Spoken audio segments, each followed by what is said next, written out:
phase one, day one of polling to take place in Jammu and Kashmir. Let's go live now to Nazir joining us now from the valley. Nazir, how is it looking like at the moment?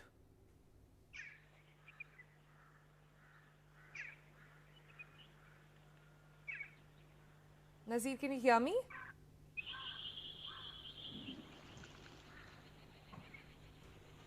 All right, give us a moment. We'll try and patch that line. But if you're just joining in, let me quickly recap the story for you. The top focus here on NDTV today. There is the first phase of local body elections is taking place in Jammu and Kashmir today. The first democratic exercise that the Union Territory now is undergoing after the abrogation of Article 370 and withdrawal of the special status. There is an interesting alliance at play, the People's Alliance, the Gupkar Alliance, which is 7 parties getting together all against the BJP. There is a united opposition. Fiercest rivals have come together for this poll, which is being seen by many as a referendum on what happened in the valley. And Nazir with us for more on that. Nazir, it looks like it's been snowing quite a bit. I see a whitewash behind you. How is the election looking like, the first democratic process, like I said, since the abrogation?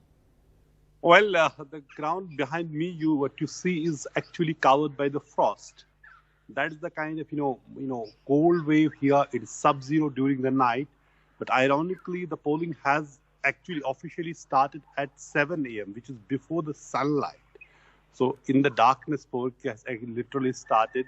But though people have not still turned up to vote because of the cold, and it will take a while people to come because it's extreme cold, sub-zero during the night. As you see behind me, ground is covered by the frost. Having said that, it is a very, very important electoral exercise in Jammu and Kashmir history. First electoral election, local election though, after abrogation of 370 and when state was stripped of statehood, J&K was stripped of the statehood.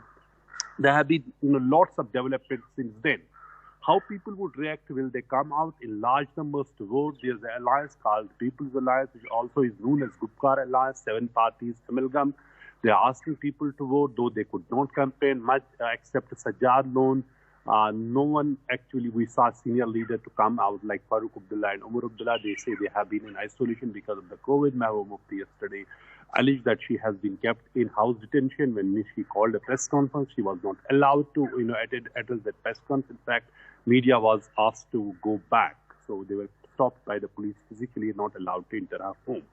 So in these circumstances, when this campaign has been largely subdued, when there's a fight of ideologies also in terms of what happened in terms of constitutional change last year, how will people behave? That is very important. Today, 43 seats of 280 seats, these district development council elections will go to polls. And parties are expecting that large number of people will come out to vote, to say whatever they want to say. There has not been any boycott call, which is perhaps for the first time. There has not been any boycott call, any group, because separates have literally disappeared from the political scene in Jammu and Kashmir.